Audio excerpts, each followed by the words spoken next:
Welcome back to Demigod Debut. I'm Mal, hater of middle school dances and lifelong Percy Jackson fan. I'm Julie, your favorite Percy Jackson newbie. Also hater of middle school dances. They're terrible. Absolutely rancid. And this is a podcast where Julie reads The Titan's Curse for the first time, and we discuss.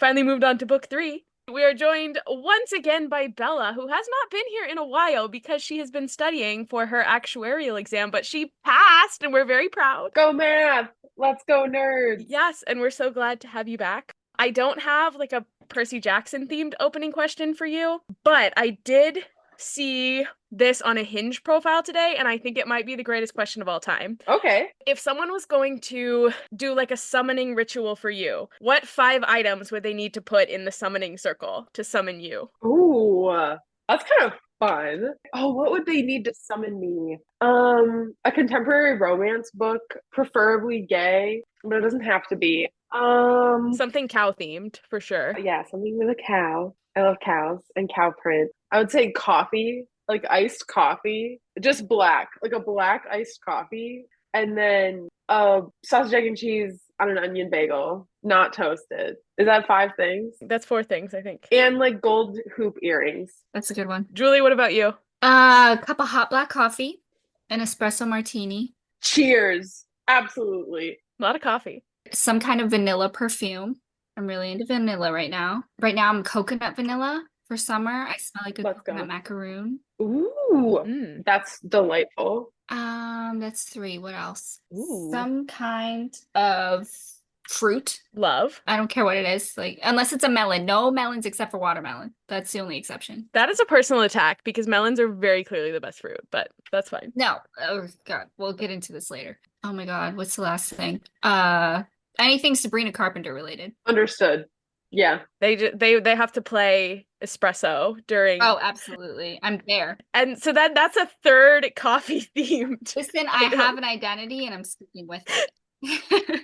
All right, let's go, Mal. Okay, so mine would be one of those chocolate chip cookie ice cream sandwiches, you know, with the ice cream in between 2 cookies. Yep. Some kind of like pair of running shoes, a softball glove, or like just a softball. The 4th Percy Jackson book, Battle of the Labyrinth. And I love that for you. Okay. It's called branding. And a bag of Nerds gummy clusters. Oh, yeah. Oh. Yes. I was like, what are the things that I have made my personality? I was like, okay, running, softball, Yeah. Percy Jackson, check, check, check. And then 2 just tasty treats. Yeah. I need snacks while I run and play softball and then finish out with reading Battle of the Labyrinth. No, because you need snacks. That's what I'm saying.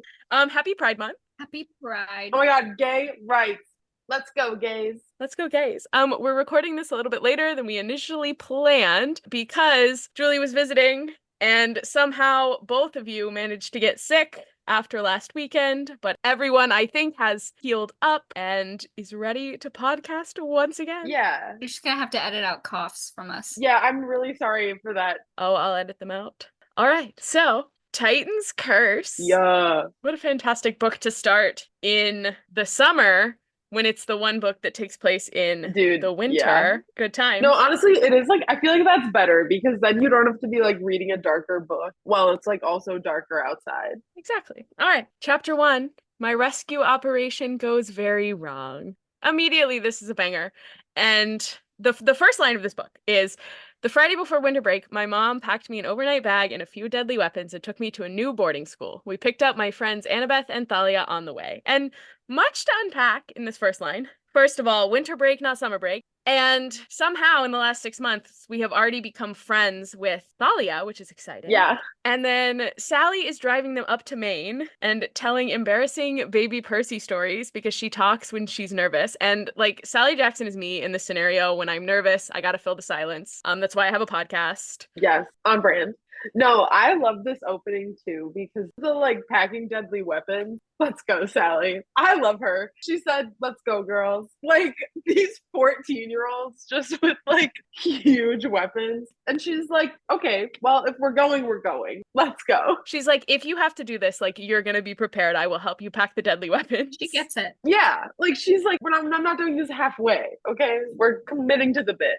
Okay. Also, she drives them up there, and Percy tells her to leave, even though like she offers to wait. And I'm like, okay, if you were gonna find your own way home, why couldn't you have also found your own way there that like didn't involve Sally having to drive 8 hours to Maine and 8 hours back, like 16 hours round trip? Like, there's got to be an Amtrak that goes up there. Yeah, that's some American bullshit for sure. That is Sally Jackson being peak American mom culture. Like, she's like, 16 hours round trip? Ah, my kid needs it? Ah, great, let's go. Like, my mom in a heartbeat, she'd be like, oh, yeah, okay. If you need that, yeah. It feels to me like maybe they should have arranged a like, my mom will take us there if your mom can pick us up kind of situation. I don't know whose mom would bring them home because like This is true. Athena's not gonna bring them home, and then like Dahlia's mom's the whole thing. Like I immediately went to like Chase, this is you, mister. But he's in Virginia. So I was like, well, okay. Annabeth's dad needs to do some lifting here. Like No, he does. And then, okay, after she drove 8 hours to Maine, Percy's like embarrassed that his mom had to drive him, which is so middle school boy. Like the way he's like, it's bad enough I have to get my mom to drive me to my battle. Like she just drove you 8 hours. She just drove you 8 hours. Out of the kindness of her heart. Literally. And so she says, like, I'm worried about you, Percy, but Annabeth promises to keep him out of trouble. And Percy says this makes his mom relax since, quote, she thinks Annabeth is the most level-headed demigod to ever reach 8th grade, and she often keeps him from getting killed. And I love that he's like, she's right about this, but it doesn't mean I have to like it. Like, this is peak middle school boy Percy, I feel like this book is so like he is an 8th grade boy 100% in this book. There's some respect. Yeah, no, Rick really killed that. Like the like slow progression of 12, 13, 14, like this is aggressively 14 years old. Like he is so mom, like it's fine. And I totally agree, like that's like around the age where I started to be like, stop, very like my parents can't tell me. I'm like growing up. Like, okay. Oh, absolutely. Like, I would go back in time and tell my 14-year-old self, like, maybe be a little bit nicer to your mom because... And your older sister. They're just trying to help you. Like, it's not your fault you're stinky. They can help you. Okay, and then also, the other thing here, the other thing that gets me here is, like, I want to know more about what's going on between Sally and Annabeth. Like, this is the first time we're getting to see them interact, but she obviously already thinks very highly of Annabeth. And so the two possible explanations here are either Sally and Annabeth have met before this and it just like wasn't shown to us, or Sally has this really high opinion of Annabeth just purely based on like stories that she's heard from Percy. Well, it's definitely both. Well, sorry, that made no sense. No, it did make sense. It's both. Okay, yeah.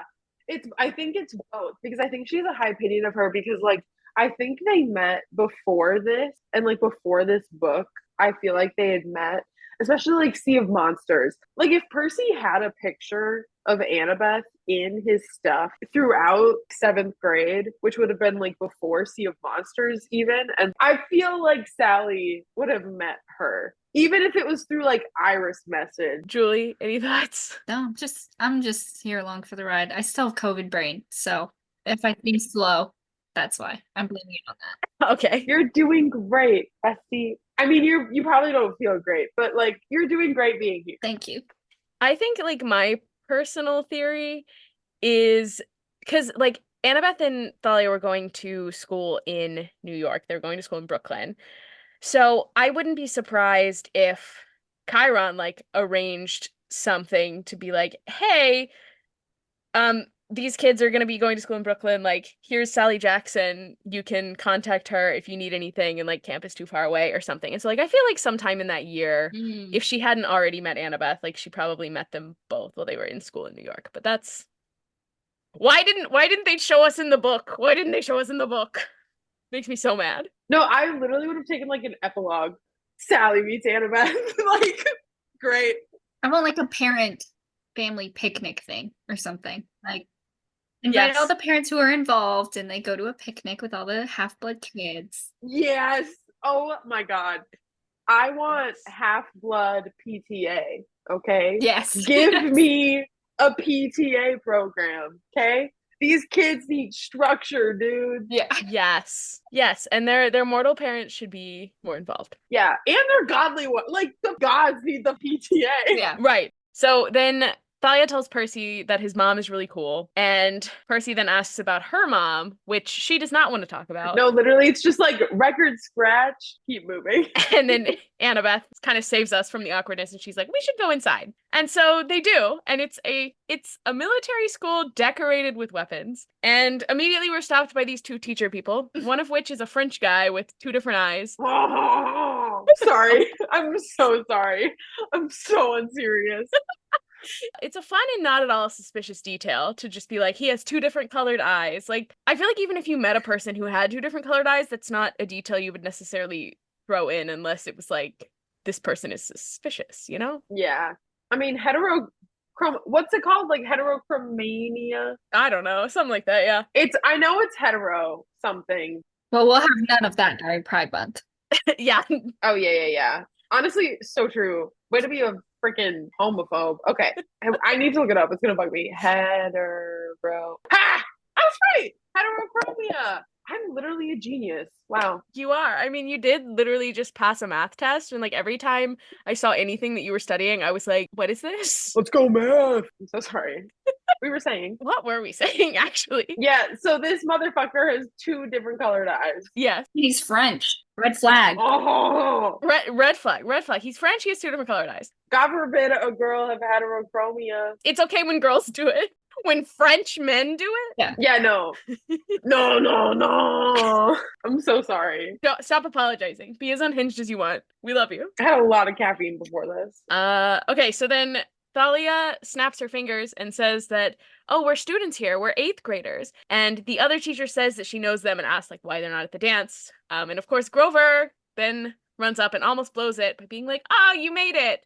And then in super smooth Grover fashion, he's like, oh, they made the punch for the dance. Haha. But, then they're told to return to the dance in the jam and manage to get past the big bad teachers. Slay. And then on the way to the gym, Percy asks Thalia about the finger snap thing. And Thalia goes, oh, you mean manipulating the mist? Has Chiron not shown you that? Which is kind of bitchy of her. Like, Percy's... Oh, okay, in my older age, I read it as more bitchy, but when I was like a kid, I definitely read it just as like, oh, Chiron didn't teach you that. As just like a genuine, like, he didn't show you that.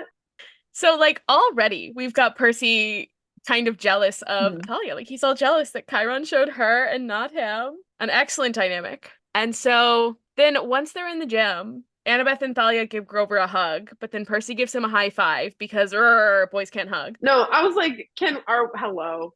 Okay.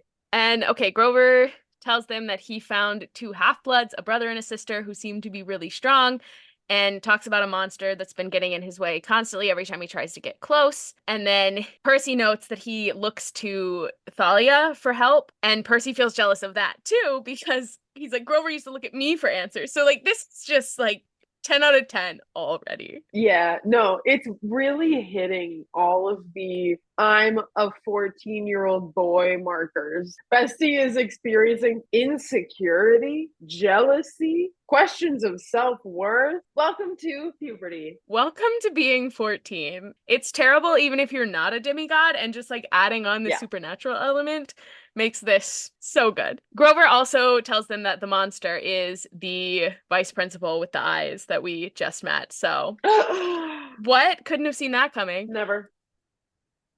And they go into the dance, and this was definitely written by someone who has been to a middle school dance, because it feels like any middle school dance I've ever been to. Like, the girls are kind of moving in packs, the boys are playing around with the balloons on the edge, like not a lot of dancing seems to be happening. Yeah, that's it. Yeah. And Grover points out the kids, says they're Nico and Bianca D'Angelo, who have olive skin and dark hair and use their hands a lot when they talk. Like, tell me that they are Italian without saying that they are Italian. So the principal's kind of watching them, so they can't like go talk to the kids. So Thalia suggests that they act natural by doing some dancing, which feels like the least natural thing that you could do at a middle school dance. Like, I went with a date to my like 8th grade formal dance, and we actually did. Okay, whore. Sorry, I'm kidding. I'm totally kidding. Oh my God.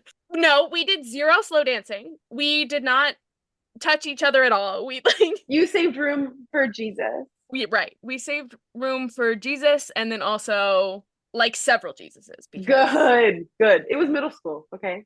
gotta keep things pure. Right. Any middle school dance stories from either of you?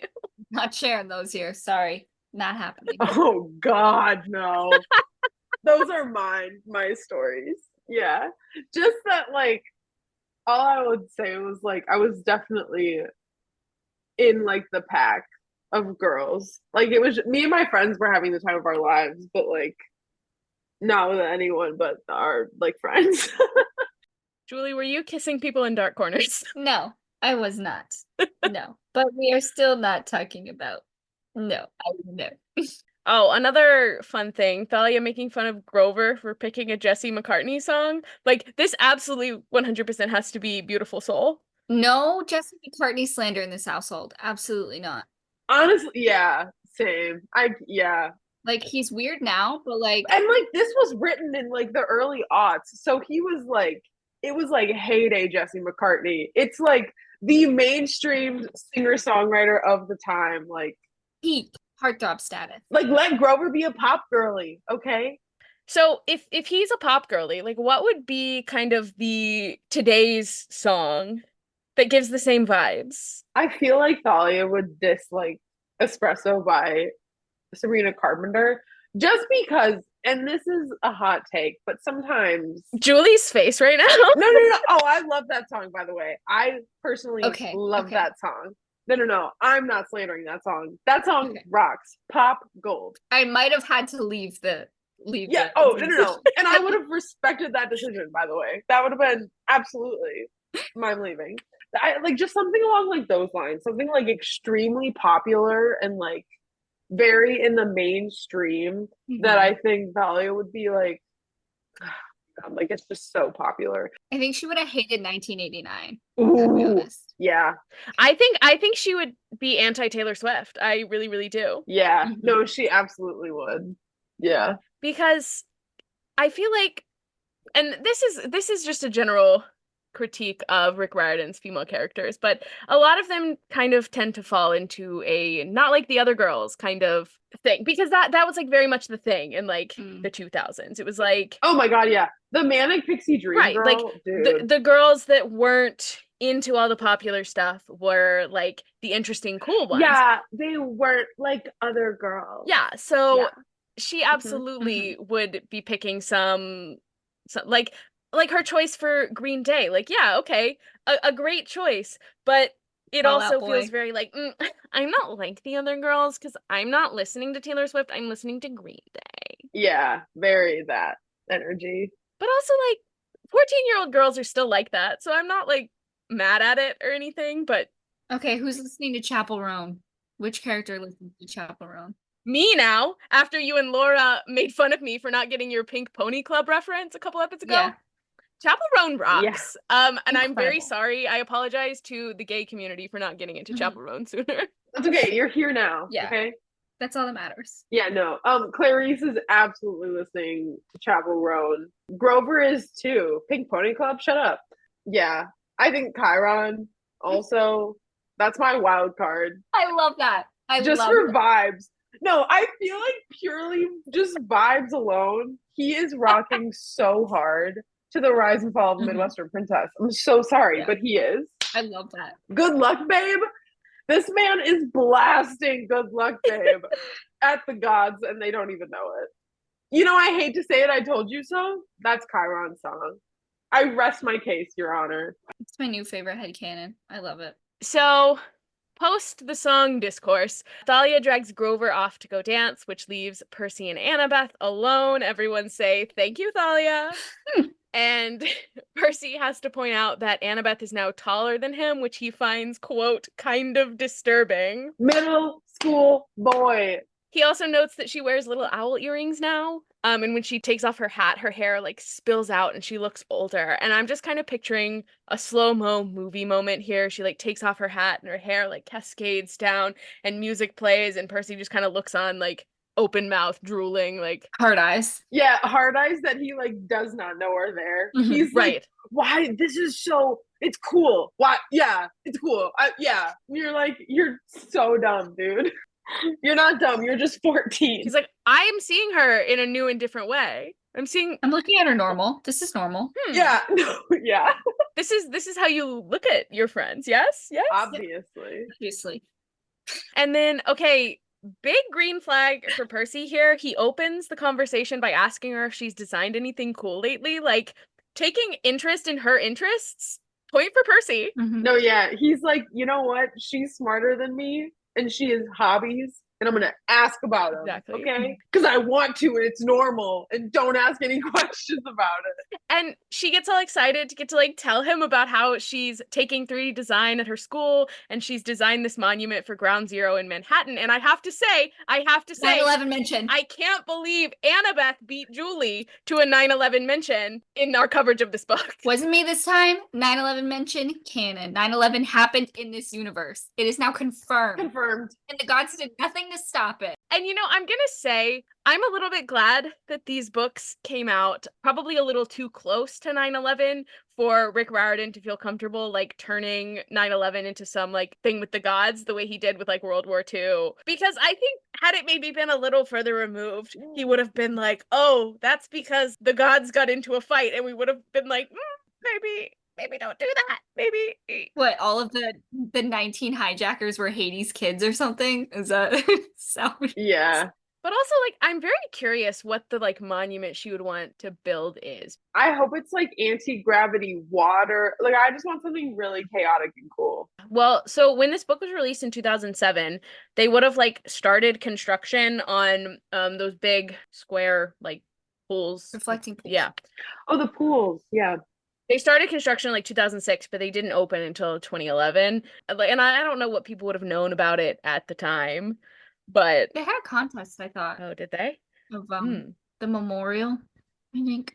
Oh, maybe then that's what she was doing. Like in school, she designed something like for the contest. I think people were mad that it was just gonna be like 2 pits in the ground. Oh, I remember that. Yeah.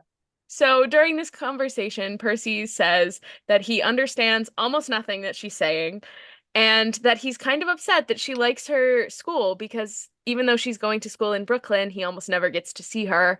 And he says she's going to an all-girls boarding school, but as far as I know, that doesn't, like, there's not an all-girls boarding school in Brooklyn. Like in real life? Yeah, like in real life. Word. The school Percy's going to is real, though. MS 54 that Percy says he goes to is in the Upper West Side, and it's actually the only real school that Percy is said to attend in any of the books. It is Booker T. Washington Middle School. And do you think that the children who attend school there know that they are attending classes at such an important cultural institution? Probably not.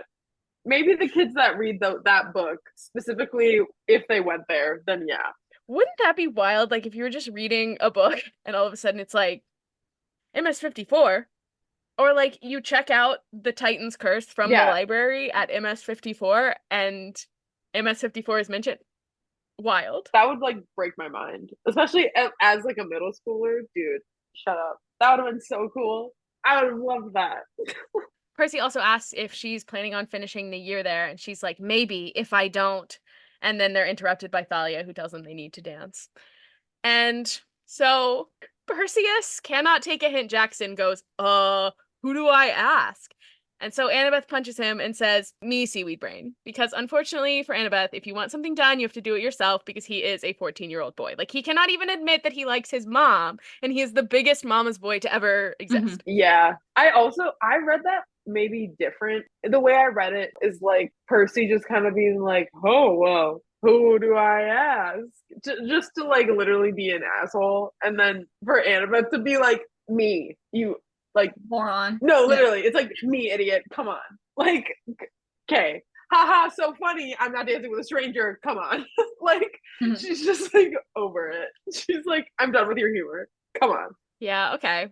Him saying it to mess with her. I do like that. I do like that. Because like Percy is smarter than I maybe give him credit for. He's an idiot sometimes, but he is smarter than I give him credit for sometimes. I also feel like it also could be a conversation where you're like trying to feel out like if the other person is also into this, kind of like here's the example I'm thinking of. It'd be like when Julie that one time and I was like, I've never kissed a girl. I don't even know if I would like it. Like hoping that you would be like, well, we should kiss. Oh my God.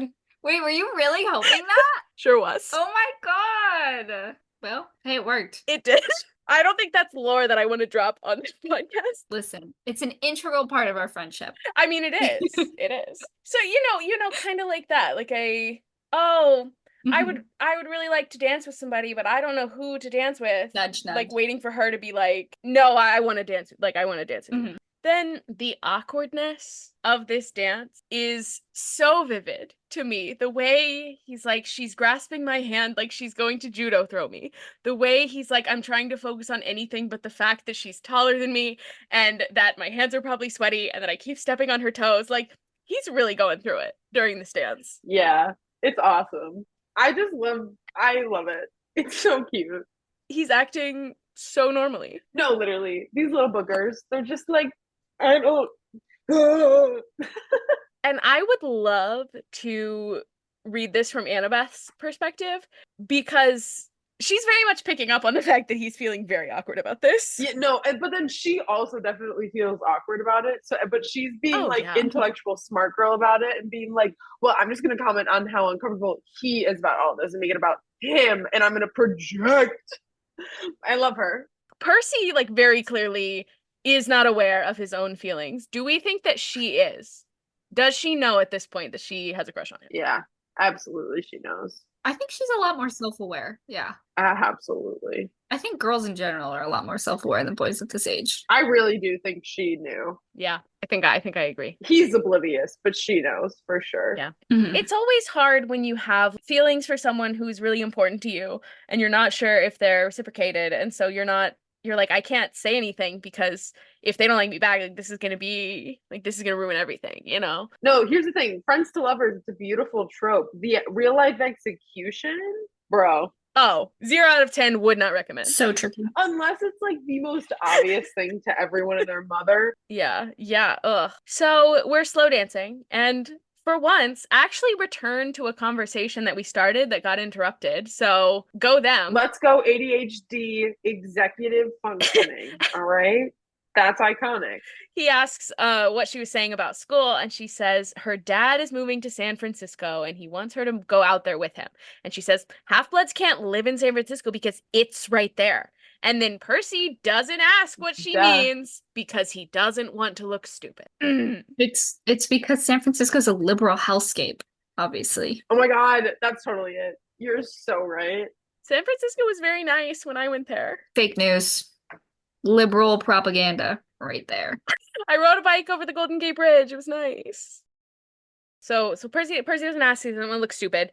And Annabeth says she needs to tell him something, but then she looks up and notices that the kids are gone, so we do not finish this conversation. And so Annabeth goes off to find Grover and Thalia, and Percy spots Dr. Thorne with the kids. And also, every time that they refer to this monster as Dr. Thorne, all I can think of is that line in Toy Story, that's like, I don't believe that man has ever been to medical school. And you're looking at me like I'm crazy. No, you're not crazy. I just can't.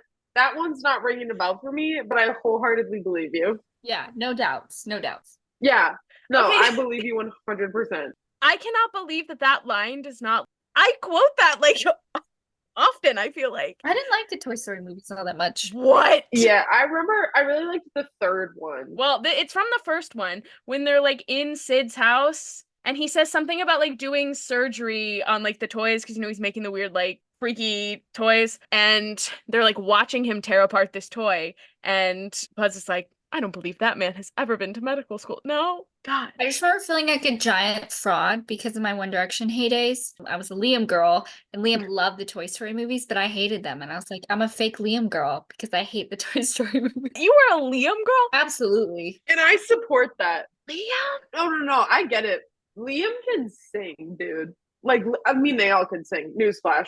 but like Liam can sing. I had a Liam cutout. I was always a Niall. I was a Nile girl. I was a Nile girl. Oh, this room used to be wallpapered with One Direction posters. And now you've taken them all down because society's convinced you that you need to be a real adult. And I say that's false. Bring back the One Direction posters. But they have some bangers. What were we talking about? What? Oh, we were talking about Toy Story. Because I said that I was thinking about Dr. Thorne going to medical school. But like, honestly, if he works in a school, he probably just has a doctorate. like, yeah, like a PhD. But then also, does he? Or is it just part of the cover? This man who was like, I'm undercover, let me be a doctor. Like, he was like, I'm committing to a bit, okay? He was like submitting for the role in the underworld. He was like, I will be French and I will be a doctor. And they were like, bravo, you got it. Like, they're just like checking off things on like a list of possible options for a backstory. Yeah, it's like a casting call. Kind of like Mrs. Dodds being a Mrs. and having a wife, like we decided when we read The Lightning Thief. No, exactly. And canonically, I am making it a thing that like these monsters have to like attend casting calls to be selected for these like specific missions. It's like, and what are your talents that you will be bringing to this beach in Atlanta?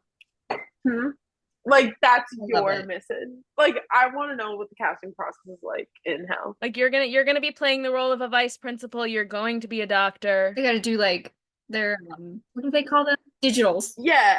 You have to get your digitals in. We need headshots. You are gonna have to attend a choreo audition. This is the dance call. Yeah, it's gonna be a little 5, 6, 7, 8. No, you will. No makeup, bare face. Absolutely. We have to see full gore. Tails are allowed, horns are a no. We have to see both the human skin suit and then also the monster. Yeah. How well are you with Miss? Not good? Okay. I'm so sorry. I love a bit. Thanks for committing with me. So then Percy, I'm not jealous of Thalia Jackson, makes one of his stupider decisions and goes off after Thorne and the children alone because we don't need Thalia to solve every single problem, even if she is the daughter of Zeus. And this is just so delicious. This is so good. This is so good. He's so jealous. No, he is. Percy, you don't even want to be this big important child of a prophecy, but the second that Thalia is here, you're like, wait a second, I'm not the special one anymore. Don't like that. And I'm going to push back on that. I think he does a little bit want it to be him. Like, he's a Leo, okay? He's like, that's true. A little self-important, okay? I think there is a part of him that wants it to be him. I do wonder if some of it is also the fact that Thalia goes to school with Annabeth and gets to see her all the time. Because he did specifically mention that he doesn't like that she likes this new school. So how much of that is because he feels like he's getting replaced in Annabeth's life with Thalia as well? Yeah. Because of the things that are pointed out that like annoy Percy about Thalia, it's that Chiron has taught her things that he hasn't learned, that Grover is looking at Thalia for answers. Like, it all has to do with people in his life replacing him with Thalia. And so feels kind of like that's part of it. Yeah, I see that. Also, it just made me giggle that Percy was trying to make us believe. I guess when you're 14, it's harder when you can't just like go anywhere without an adult. But when he was like, they're in Brooklyn and I'm in Manhattan. We're so far. I was like, bitch, take the C. No, literally, I was like, that is like a half an hour on the queue. What are we doing? Are you kidding me? You live in New York with the MTA and you're trying to tell me that getting from Manhattan to Brooklyn is like really hard. All the trains run through Manhattan, bro. Yeah. Well, the Upper East Side kind of sucks in terms of trains. Okay, here's what you're gonna do. You're gonna hop on the 4 or you're gonna hop on the Q. You're gonna get yourself the 34th or 14th. Get anywhere. That is true. But it also, like, it does make me wonder what we're considering Brooklyn, because Percy does say that, like, Chiron sent them to the school because it's, like, close enough for him to help out should he need to. So it feels like it's probably, like, East New York, Brooklyn, probably. Okay, you know what? I take some of the snark back because MTA does not do a great job of servicing deep within boroughs like Queens and Brooklyn and like even Staten Island. But also, if your mom is willing to drive 8 hours to Maine, why is she not willing to drive like an hour, maybe 2, depending on traffic, into Brooklyn? Get on the BQE. Come on. Well, I get it. Sally's a working woman. Okay, she's a single mom who worked one job. Well, honestly, she's working about 5. I thought you were gonna start singing the Reba. Oh, I didn't even think of that. Single mom who works 2 jobs, who loves her kids and never stops. So we're pretty much to the end of this chapter. So Percy finds the kids and tries to tell them he's gonna rescue them, but Thorn comes back, hits Percy with like a poison spike, and now he's got all 3 of these demigods captured. And that's the end of chapter 1. I also love this detail of like Bianca trying to warn Percy with her eyes. Older sister core. That is older sister core looking out for everyone all the time. Yeah. Okay, so chapter 2, the vice principal gets a missile launcher. In what is maybe the first smart thing that Percy has done all book, he tries to call Grover using the empathy link. And they're being marched through the woods where Thorn says they're going to summon a ride. And Bianca's trying to ask questions, trying to get some information about what's going on.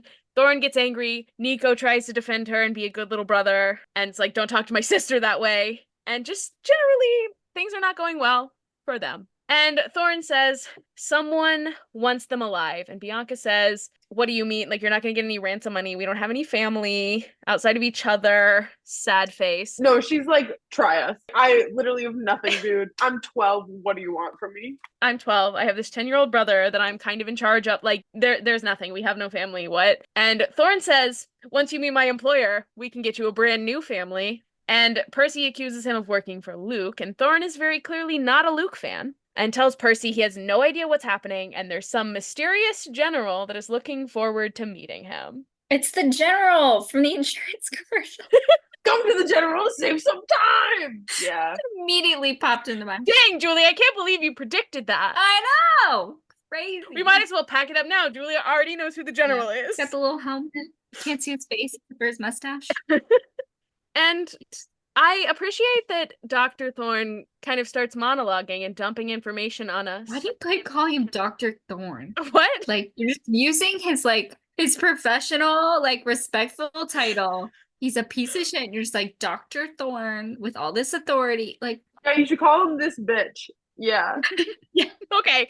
This bitch over here starts monologuing and giving us a taste of what this book is going to be about. Team Kronos is assembling an army. Terrible monsters are stirring. Really good vibes. And he also says that soon they'll have the most important monster that will bring about the downfall of Olympus. Someone bring DJ Khaled around because it's just like another one. You know, like it's just like bring on another like destroyer of the universe. Let's go. Yeah, I don't know. Any other thoughts on this like monster monologue about what is to come? Yeah, it's giving me drama. It's like more menacing because it's like the winter. So like I remember like the first time reading this, picturing this was just like a complete vibe switch. Like I was like, Yeah. and we're French. Wow. I hope it's a Yeti. Yeah, that was crazy. I hope it's like a winter-themed monster. A good winter-themed monster. I love that. Yeah. And like a cool fur coat or something. Yes. Oh, shut up. Yeah. Cow print. Let's go. So he's like monologuing about all these things. And Bianca goes, okay, so like he's completely crazy. And then Percy's like, actually, what we need to do is we need to jump into the sea. And she's like, okay, so you're also completely crazy. I love Bianca D'Angelo with all my heart. She is the only one who is thinking clearly. And that is the power of the oldest sister. As an oldest sister myself, I feel very seen in Bianca D'Angelo. I thought you were going to say that's the power of being Italian. That too. No Italiaphobia on this podcast. Absolutely. None. Then Annabeth is in her football era and invisibly tackles Percy and the kids to the ground. Queen. Very smart move on Annabeth's part. Thalia and Grover are there too. And for all his jealousy about Thalia, the way that he describes her, like, running into battle here, iconic. She's got Aegis, the shield with Medusa's head on it, and a big spear, and just like generally seems so badass. Yeah, it's incredible. I love Thalia. And then we've also got good old reliable Grover, who's got his little reed pipes. I didn't know he could do little tricks with it. Yeah, he's sneaky. Yeah. Did he do that in the other book? I don't think he did much with in Sea of Monsters, and he wasn't very good at it in The Lightning Thief either. So this is kind of the first time I feel like we see him successfully use the reed pipes. Yeah, because they're kind of forgettable. Yeah. In those like first few books, they're very. I feel like it's like a very like throwaway thing. I mean, in the same way that we've seen Percy kind of grow into his powers, it feels like Grover is also. But since he's not the one narrating, and also since he was gone for so much of the second book, it's like we don't necessarily get to see the growth, but they like seemed lame before. But also like Percy's water powers in The Lightning Thief were kind of lame. Absolutely. Yeah. Yeah, it doesn't do all that much. Then Thorn changes into his true form, you know, the Manticore, a creature with a human head and a lion body, and then either a scorpion tail or a tail with poison spikes. That's what I got from Googling it, because I was like, what is this guy? Because they like kind of explain it, but then also don't really. So I was like, what am I supposed to be picturing here? So Rick Riordan went with the spike option instead of the scorpion tail. Which, by the way, I support. More drama, more chaos. Let's go. Oh yeah, the like flinging poison spikes. It's so messy. Let's go, King. And Nico makes it all about his silly little game, being like, a Manticore? He's got 3,000 attack power and +5 to saving throws. He's so mean. No, and I love him for it. Like, 10-year-old me, absolutely. I was a 4th grader with side swept bangs. Hell yeah, dude. Like, if I was in this situation, I would be like, hey, wait, guys, this is just like Percy Jackson, actually. And so I know exactly what we should do because I read about this in Percy Jackson. Absolutely. I'm right there with you. I'm dying to know the rules to this Mytho-Magic game. Like, I need to know what the rules are because it sounds like Mythology Dungeons and Dragons. And I just know that I would have a great time playing it. You absolutely would, yeah. 100% I would. And the fact that no one has made this game and made it available for me to purchase, like, hurts me daily. I'm like, when's someone gonna give me Mytho-Magic that I can purchase and play? No, and that's, you know what, maybe you leave that one to capitalism. Because eventually, guess what? Capitalism comes for everything. So I'm sure one day someone will be like, I want to make this money. Oh, also, the spikes dent Percy's cool shield that he got as a gift from Tyson, which is devastating. Yeah, it really is actually devastating. I love Tyson. Yes. No, I love Tyson with my whole heart. I love him. Sweetheart. No, he is. Tyson rocks. Then, like, a big military helicopter pulls up, and Percy points out the kind of wild implications of this, like these monsters working with mortals, and like, is the US military on Kronos' side? Yeah. Yes, clearly. Come on. Probably. If any evil entity is on Kronos' side, it's the US military. Let's be honest. Absolutely. Yeah.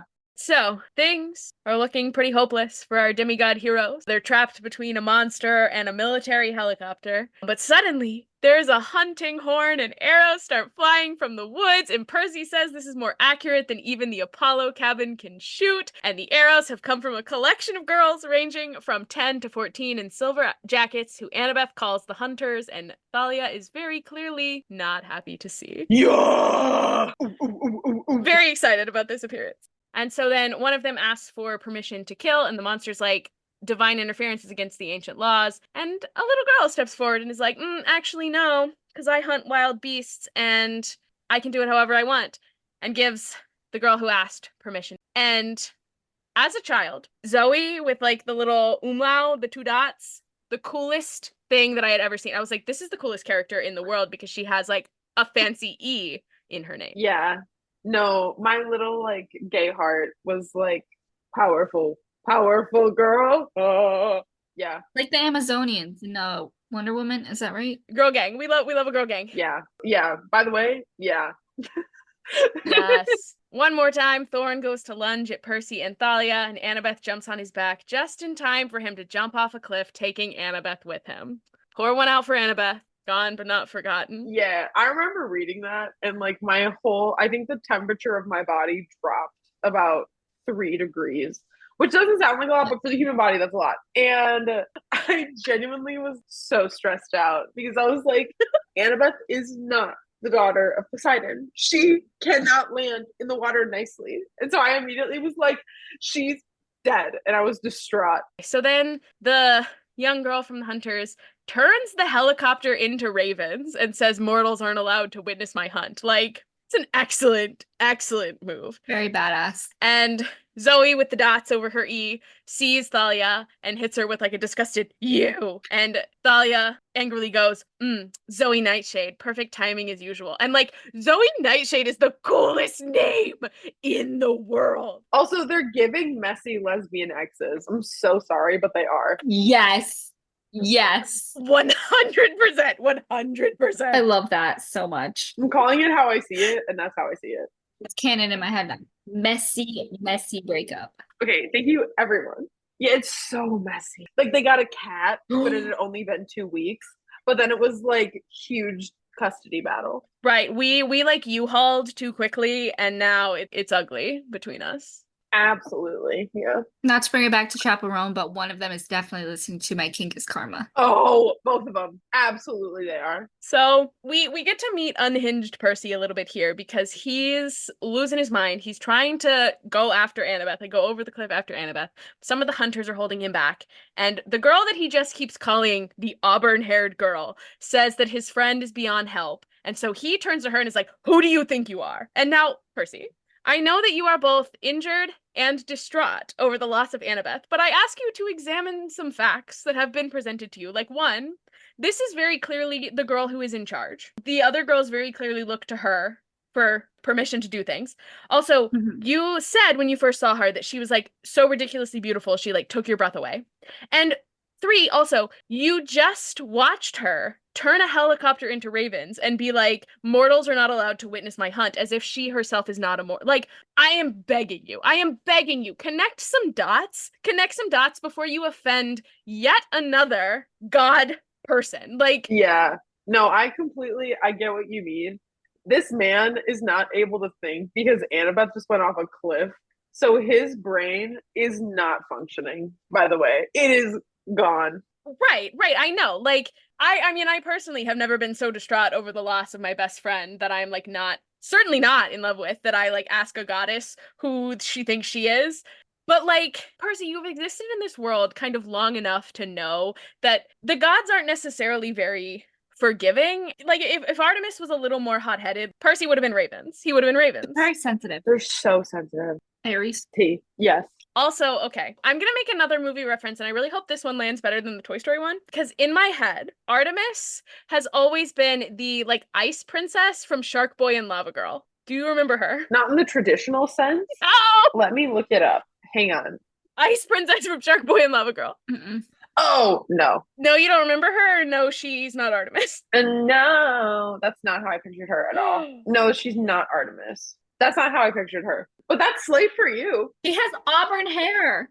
Okay. Well, maybe it's just because when I was watching the Shark Boy and Lava Girl like movie as a child, I looked at this girl and I was like, this is the prettiest girl I think I've ever seen. Like, I don't know, I just thought she was like so pretty. And so then when Percy was like, this is the prettiest girl I've ever seen, I was like, Ice Princess from Shark Boy and Lava Girl. Yeah. No, that totally makes sense. My thing with the hunters that I always struggle with, even as like a kid, was picturing them as kids, because they all act so like mature because they're immortal, so they've been around for, forever. And so, well, not whatever, anyways, they've been around for a while. I always struggled to picture them as being like young girls, because they're like children. Yeah, like Zoe does not read as a young girl. Like, she definitely reads older than Zoe reads as like a 40-year-old woman who's like gonna fuck you up in like a way that Kate Blanchett would. Yes. Big Carol vibes. That's how she reads. Zoe is like your type A badass lesbian friend. Zoe Nightshade. She's so cool. She is cool. And the like ex-girlfriend's energy with Thalia is impeccable. This book, wild already, because this chapter like leaves off with her being like, I am Artemis, goddess of the hunt, and like that's the end of chapter 2. By the way, incredible mic drop. Oh yeah. And like I've said it before, but Percy Jackson feels like it would be a great read aloud book, like in a classroom, because nothing would bring me greater joy, like as a teacher, to be reading this out loud to a class of students and be like, I am Artemis, goddess of the hunt, and then be like, that's all the time we have for it today, and then to be like, no, we have to keep reading, Yeah. And like so many of the chapters are like they just like leave off on such a good cliffhanger note. Rick loves a cliffhanger. He really does. Yeah. Yeah.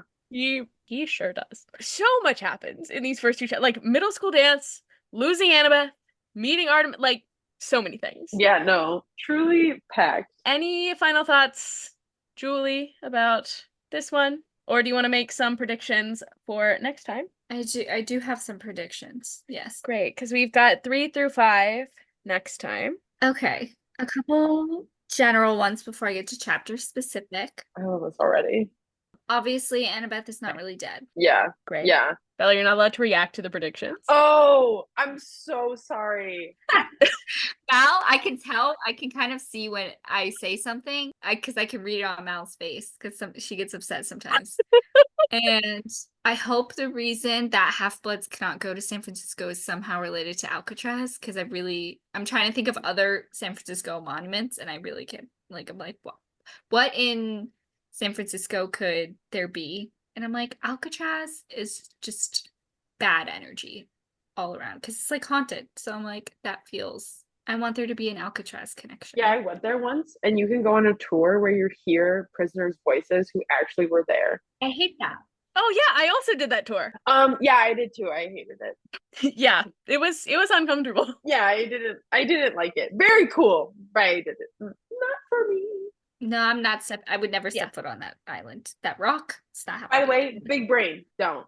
Other predictions? I totally cut you off. Now I just have chapter specific ones. Let's see. Chapter 3, Bianca D'Angelo makes a choice. Sorry, that is like, I can't get over how Italian that name is. It's like fettuccine alfredo. Okay, that's not really Italian, it's American, but that's fettuccine alfredo. I'm gonna be a little racist against the Italians. Sorry.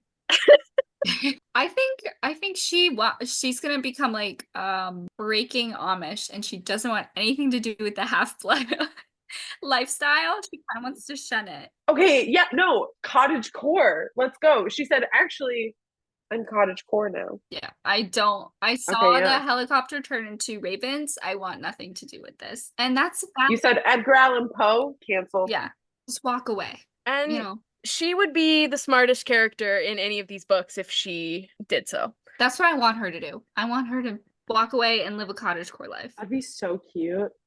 Just walk away. Did you guys see High School Musical? Walk, walk, walk away. Well, I saw High School Musical, but I have no idea what you're referencing. It's one of Gabriella's third act breakup songs. It's from the third movie. Oh, the third movie. I don't remember much about the third movie. She's like crying because she's going to Stanford early and she has to miss prom. I wasn't as into the third movie as I was the first and second as a child, because I was like, why am I like 10 years old crying about other people graduating from high school? Oh, I was eating it up. Yeah, I saw it in theaters. I was fully sat. Gabriella Montez convinced me that being an annoying academic theater girl would get me a theater sports boyfriend. And it didn't pan out, but that's fine. I do love that's like that dance scene where they're dancing in like the greenhouse rooftop thing, right? Can I have this dance? Very romantic. Love that. No. Love's real. Like, are you kidding me? But like, I don't remember Gabriella's breakup song in the third movie, like at all. I remember the scream song where the hallway is. The boys are back. I remember that one. I remember the boys are back. I remember when the hallway is spinning. I can't choose, so confused. What's the right team? Scream. I want my own dream. So bad I'm gonna scream. Yeah. I remember that song very well. I can't wait for Bianca to go cottagecore. That's so exciting. Yeah. Chapter 4? Yeah. Thalia torches New England. I'm choosing to believe this means that Thalia crushes the Patriots in a football game. Ooh, yeah. Ooh, I really thought you were gonna make this about the Red Sox. No, well, they're not like New England. Like I needed like it's the New England Patriots. You need like New England Patriots. Okay. I'm like, I want to see the former homestead of Tom Brady and Bill Belichick to be burned to the ground, as it should be. As any self-respecting New York sports fan would say. As she should. Yeah, so I don't have a real prediction for that. I'm sticking with the football. And then chapter 5, I make an underwater phone call. I was gonna go Percy tries to get Poseidon's help. I did not go that route. I said Percy reaches out to Tyson for help because I want a Tyson-Percy brother reunion. Oh. As do I. That's so sweet. I don't remember anything specific that happens in this book, just like general vibes. So I'm genuinely reacting to these projections because I'm like, yeah, I love Tyson so much. no, because he's wonderful. He's a sweetheart, a baby. I just love him. Tyson could have taken on the Manticore and we would have avoided this whole problem. No, Bessie would have been like, fire. Yeah. That's our solution to all the problems, actually, should just be like, get Tyson involved. Love it. No, literally. Tyson rocks. He's so good. Yeah. He'll handle it. All right. Well, I'm excited to see how your predictions play out next time. This is fun. Bella, you gotta come back. Yes. Bella, please come back. Don't ditch us for another math test. We're hotter than math. Yeah, no, I would never. We are very proud of you for passing your math test, though. Yeah, very impressive. As a non-STEM girly, I'm very impressed. As like a halfway STEM girly, I'm also impressed. Thank you. Okay, bye.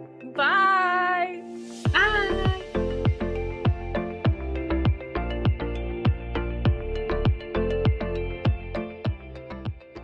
Hi, thanks for listening. If you want more from us, you can follow us on Instagram or TikTok at DemigodDebutPod. See you next time for some more discussion about the Titan's Curse. Bye!